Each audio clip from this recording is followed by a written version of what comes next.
My name is Jessica, and I'd been planning the perfect Mother's Day for weeks. Not just for my own mother, who lived 3 states away in Oregon, but for my husband's mother, Helen, who lived just 15 minutes from our home in Phoenix, Arizona.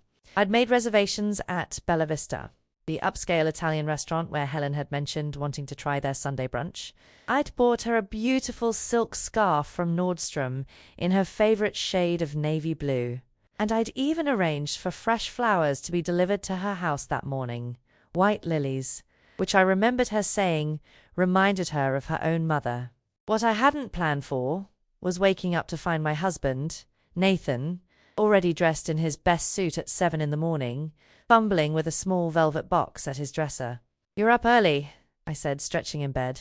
We'd been married for 2 years, and Nathan usually slept until at least 9 on Sundays. "Big day," he replied without turning around. "Want to make sure everything's perfect for Mum?" I smiled, feeling a warm flutter of appreciation. It was one of the things I'd fallen in love with about Nathan, his devotion to his family. He called Helen every other day, never forgot her birthday, and always made sure she felt included in our lives. As someone whose own father had barely remembered Mother's Day existed, I found Nathan's attentiveness touching. "The restaurant reservation isn't until 11, I said, checking my phone. "And I already ordered her flowers. They should arrive around 9. Nathan finally turned, and I got my first good look at the velvet box in his hands. It was small, square, and from Tiffany & Co. My heart skipped a beat. "Nathan, what is that?" "A little something for Mum," he said casually, but I could see the excitement in his eyes. She's been through a lot this year with Dad's retirement and adjusting to him being home all the time. I wanted to get her something special. I sat up in bed, suddenly wide awake. "Can I see?" He opened the box, and my breath caught. Nestled against white satin was a stunning diamond necklace. Not huge stones, but clearly real, with a delicate platinum chain that caught the morning light streaming through our bedroom window. "Nathan," I whispered. "That must have cost about 3,000, he said proudly. "But Mum's worth it. She raised me and my sister practically single-handedly while Dad worked those long hours at the construction company. She deserves something beautiful. $3,000. I stared at the necklace, my mind racing. We'd been saving for a down payment on a house for over a year. Our current apartment was cramped, and we'd been looking forward to having space for the family we wanted to start. $3,000 was a significant chunk of our savings.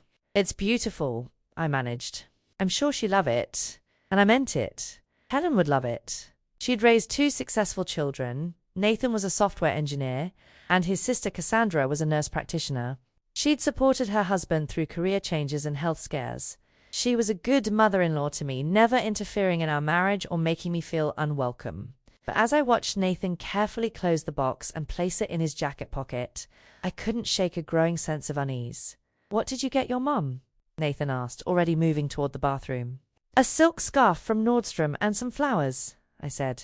"And I made that photo album with pictures from our wedding and all the family gatherings this past." "Yeah, that's nice," he said absently. She appreciated the thoughtfulness. I got out of bed and started getting ready, choosing a floral dress that Helen had complimented before. As I applied my makeup, I tried to push down the uncomfortable feeling growing in my chest. There was nothing wrong with Nathan wanting to spoil his mother. It was sweet, really. So why did I feel like something was off? Maybe it was the casual way he'd mentioned the price, as if $3,000 was pocket change. Maybe it was the fact that he hadn't discussed such a large purchase with me beforehand. We'd always been partners in our financial decisions, talking through everything from dinner out to new furniture. Or maybe it was the growing realization that, in our 2 years of marriage, Nathan had never spent anywhere close to that amount on a gift for me. My engagement ring had been beautiful but modest. My birthday presents were thoughtful but practical. Even our anniversary gifts stayed well under the $500 mark. "Ready to go make Mum's Day?" Nathan asked, appearing behind me in the bathroom mirror. I forced a smile. "Ready." The drive to Helen's house was filled with Nathan's excitement. He kept patting his jacket pocket where the velvet box rested, and I could practically feel the anticipation radiating from him.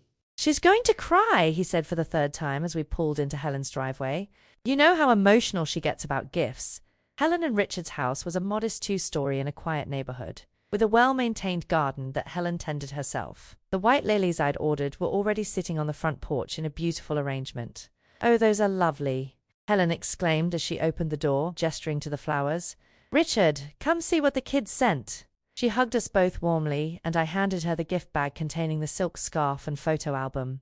Her face lit up as she unwrapped them. "It's Jessica! This scarf is gorgeous! And this photo album, .. double quotes. She flipped through the pages I'd spent hours arranging. "Look at this one from Christmas, Richard. And here's one from Cassandra's birthday party." "You've put so much thought into this, dear." I felt a genuine flush of pleasure at her reaction. "I'm so glad you like it. Like it. I love it." She hugged me again, then turned to Nathan. "And what about you, son? Don't tell me you let your wife do all the shopping." Nathan's grin was almost boyish. "Actually, Mum, I have something special for you too." He pulled out the Tiffany box, and Helen's hand flew to her chest. "Nathan, what did you do?" "Just open it," he said, practically bouncing on his feet. Helen's reaction was everything Nathan had predicted and more. She gasped when she saw the necklace, her eyes immediately filling with tears. "Nathan, this is too much." "Nothing's too much for you, Mum." He lifted the necklace from the box. "Here, let me put it on you." I watched as Nathan carefully fastened the clasp around his mother's neck, his movements gentle and reverent. Helen touched the diamonds with trembling fingers, looking at herself in the hallway mirror. "I can't believe this," she whispered. "It's the most beautiful thing I've ever owned." Richard appeared from the kitchen, took one look at his wife, and let out a low whistle. "Well, I'll be damned. Helen, you look like a movie star, doesn't she?" Nathan beamed.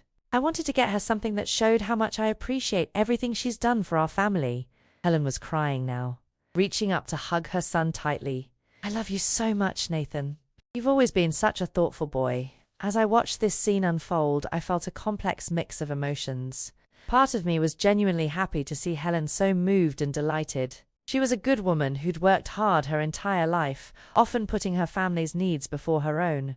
But another part of me felt increasingly uncomfortable as Nathan basked in his mother's praise and gratitude.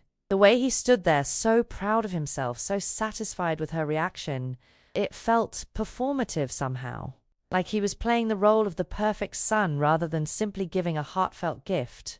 "We should head to brunch," I said finally, checking my watch. "Our reservation is in 20 minutes. At Bella Vista, Nathan made sure everyone knew about his gift. He encouraged Helen to show the necklace to our server, to the hostess, to another couple they'd struck up a conversation with at the next table. Each time he'd explain that he'd bought it for his mother for Mother's Day. And each time Helen would beam and call him her wonderful son. I found myself growing quieter as the meal progressed, watching this dynamic play out.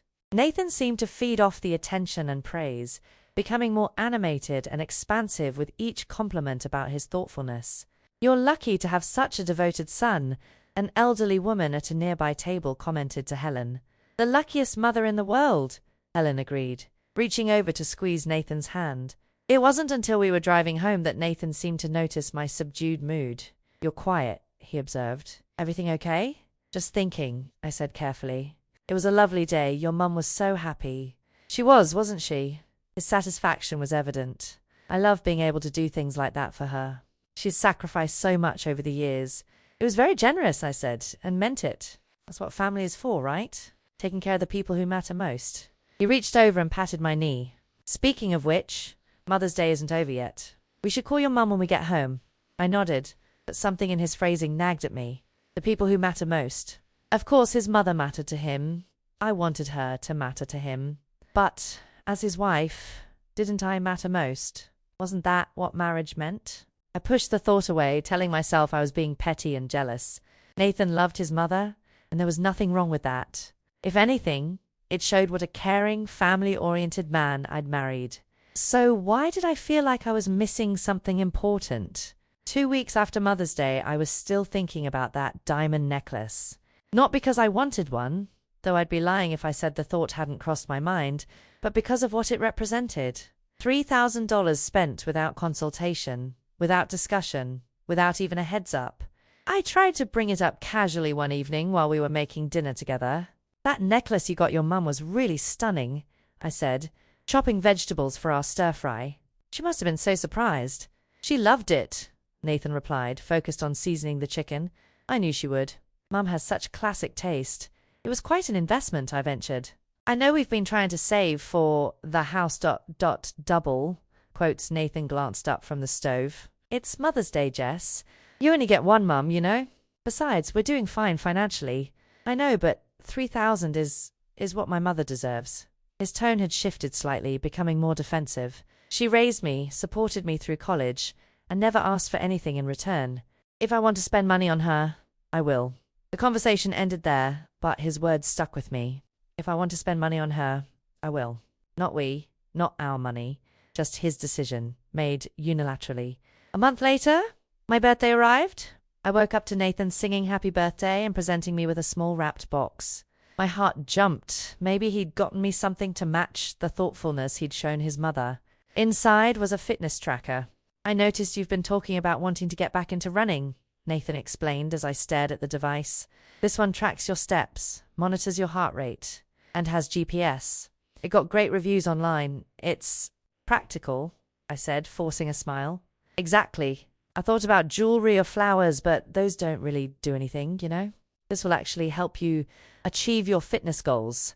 A fitness tracker. Retail price. Probably around $200. Useful, yes. Thoughtful in a way, certainly. But when I compared it to the reverence with which he'd selected and presented his mother's diamond necklace, the disparity was impossible to ignore. Thank you, I said, and I did mean it. Nathan wasn't a bad husband, he was just different with me than he was with his mother. The pattern became clearer over the following months. When Helen mentioned needing a new coffee maker, Nathan surprised her with a top-of-the-line espresso machine that cost $800. When I mentioned that our old vacuum was dying, Nathan suggested we wait and see if we could make it last a little longer. When Helen's car needed repairs, Nathan offered to pay for them without hesitation. When my laptop started having issues that affected my work-from-home job as a graphic designer, Nathan researched budget-friendly options and suggested I make do until we could find a good deal. It wasn't that Nathan was stingy with me, exactly. He paid his share of our bills, took me out to dinner regularly, and never complained when I bought things for myself. But there was a clear hierarchy in his spending priorities, and I was learning where I fell on that list. The breaking point came in early fall, almost 6 months after the Mother's Day incident. We were having dinner with Helen and Richard when Helen mentioned that her favorite earrings, small diamond studs that had been her mother's, had been lost during a recent trip. I'm heartbroken, she said, touching her bare earlobes. They weren't worth a fortune, but they meant everything to me. My mother wore them on her wedding day. I saw Nathan's expression change immediately. That familiar look of determination crossed his face, the same look he'd had when planning the Mother's Day surprise. Don't worry, Mum, he said. I'll replace them. Oh, Nathan, you don't need to do that. I know diamond earrings are expensive. Price doesn't matter when it comes to you. Mum, I'll find something beautiful that honors Grandma's memory. Later that night, as we were getting ready for bed, I decided to speak up. Nathan, maybe we should talk about the earrings before you go shopping. He looked at me in the bathroom mirror. What do you mean? I mean, maybe we should discuss spending a significant amount on jewelry right now. We're still saving for the house, and winter's coming, which means higher heating bills, ... Double quotes. Nathan turned to face me directly. Jess, those earrings meant everything to my mum. Her mother's memory is involved. This isn't about money. I understand that, but what? You think I shouldn't buy my mother a gift because we need to pinch pennies? She's family, Jessica. She's the woman who raised me, who made me who I am today. And I'm your wife, I said quietly. The words hung between us like a challenge. Nathan's expression shifted to something I'd never seen before, a mixture of irritation and condescension that made my stomach drop. Yes, you're my wife. And when you've been there for me for 30 years, like my mother has, when you've sacrificed as much as she has, when you've earned that level of consideration, then we can talk about equal treatment. The silence that followed was deafening. I stared at Nathan in complete shock, his words echoing in my mind like a slap. When you've earned that level of consideration. Earned it, I repeated, my voice barely above a whisper. Nathan, what exactly do you think I need to earn? He seemed to realize he'd crossed a line, his expression softening slightly. Look, I didn't mean it like that. I just meant that my mum has been in my life longer. No, I held up my hand, something crystallizing inside me. You meant exactly what you said. You think I need to earn your consideration, your respect, your financial partnership. What have I not done in our marriage that would make me worthy of the same thoughtfulness you show your mother? Nathan ran his hand through his hair, clearly uncomfortable. Jess, you're twisting my words. Am I? Let me ask you something. How much did you spend on your mother's necklace? 3,000 and the espresso machine. 800, but that's different. And you're planning to spend how much on diamond earrings to replace the ones she lost? Nathan was quiet for a long moment. Probably around 2,000. So in 6 months, you've spent almost $6,000 on your mother, without discussing any of it with me. Meanwhile, you bought me a $200 fitness tracker for my birthday and told me to make do with a broken laptop that affects my ability to work. Those are completely different situations, Nathan protested. You're right. They are different. Your mother gets diamonds and luxury appliances. I get practical gifts and lectures about fiscal responsibility. I sat down on the edge of our bed, the weight of realization settling over me. Tell me, Nathan, at what point in our marriage will I have earned the right to be treated like I matter? Of course you matter. Do I? Because your actions suggest otherwise. When was the last time you surprised me with something beautiful, just because you love me? When was the last time you spent money on me without calculating whether it was practical or necessary first? Nathan opened his mouth to respond, then closed it again. We both knew the answer. I work 40 hours a week to contribute to our household, I continued. I cook, I clean, I manage our social calendar. I take care of you when you're sick, I listen to your problems, I support your dreams. I've been patient with your mother's expectations, welcoming to your family, and understanding about your close relationship with her. What exactly haven't I earned, Nathan? It's not about earning, he said finally, but his voice lacked conviction. Then explain to me why your mother deserves diamonds and I deserve lectures about making do with broken equipment. The silence stretched between us until Nathan finally sat down beside me on the bed. My mum has been through a lot, he said quietly. And I haven't? I lost my father when I was 16. I worked 3 jobs to get through college. I moved across the country to be with you, leaving my friends and my support system behind. I've built a life here, Nathan, centered around our marriage and your family. I know, but what? She gets the beautiful jewelry and the gratitude, and I get told I'm not worthy of the same consideration until I've somehow proven myself for 30 years. Nathan looked down at his hands. I've always taken care of my mum. Even when I was a kid, I promised myself I'd make sure she was happy. And what about me? What about your promise to love, honor, and cherish me? When do I become the woman you want to take care of? For the first time in our conversation, Nathan looked genuinely uncomfortable with his own answer. I do take care of you, he said weakly. No, Nathan. You take care of your mother. You provide for me, but that's not the same thing. You don't prioritize me. You don't consider my feelings before making decisions. And, apparently, you don't think I deserve the same level of generosity you show her. I stood up and walked to our closet, pulling out a suitcase. What are you doing? Nathan asked, alarm in his voice. I'm going to stay with my sister in Portland for a while. I need some time to think about whether I want to spend the rest of my life earning the right to be treated like I matter in my own marriage. Jessica, don't be dramatic. We can work this out. I turned to face him one last time. Nathan, you told me I needed to earn my husband's consideration. There's nothing dramatic about that. It's just heartbreaking. As I packed, Nathan sat on the bed in silence. He didn't apologize. He didn't take back his words. He didn't promise to change. And that told me everything I needed to know about what I'd really earned in this marriage, and what I never would. 3 hours later, I was on a plane to Portland, wearing the fitness tracker he'd given me for my birthday. It was tracking my steps as I walked away from a man who thought love was something I had to earn, 1 diamond at a time. The irony wasn't lost on me. For the first time in months, I was finally moving in the right direction.